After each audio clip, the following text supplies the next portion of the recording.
My mother planted a seed in Vietnam, and its roots grew across the Pacific Ocean to the United States, where it bleeds culture into my veins. I'm here to stay. My people's lullabies carry in the wind as my mother cradles me to sleep. The scars of their resistance are engraved into my bones as I listen to their stories. The sound of my people's screams echoes through my mother's heartbeat as she tells me she loves me. My grandmother's tears salt the ocean that my father floated across to escape being murdered by the communists just to have a gang of pirates point their guns to his head. Every time I struggle to find the right words in Vietnamese, my ancestors turn in their graves. I can only recite my social security number in Vietnamese, but I memorize my phone number in English. If you're bilingual, you know the struggle. My lips no longer curve the right way when I articulate in my mother's language. Sometimes I say my last name, Nguyen, as if it were a foreign thing. I started to tell people to just pronounce it Nguyen.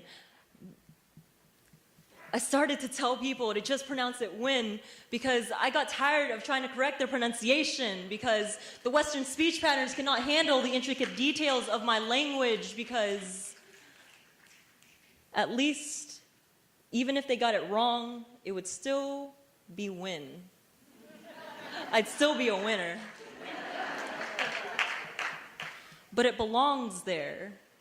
Vietnamese belongs on my breath. I know how to speak in Vietnamese. I know how to square up to fight in Vietnamese. I know how to love in Vietnamese.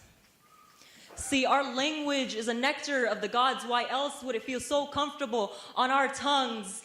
And even though my English doesn't have a hint of Vietnamese, and my Vietnamese no trace of English, I am Vietnamese American through and through. My mother's history will not be forgotten as long as I live and breathe a fragment of her story. So, I don't think America is a melting pot of different cultures. If I agreed to that, I'd be undermining the importance and history of my culture and your culture. No, it's not a melting pot. I'm not to shed the remaining scraps of what I have left that was imprinted on me by my grandparents. They came with nothing but the clothes on their backs that they wrapped my naked body in when I was born. And now it is my turn to blanket them in the warmth of my success while laying them to rest.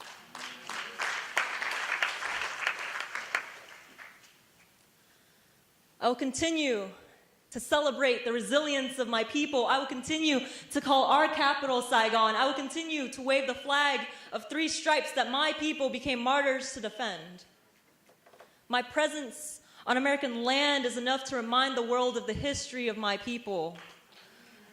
I don't know everything, big surprise.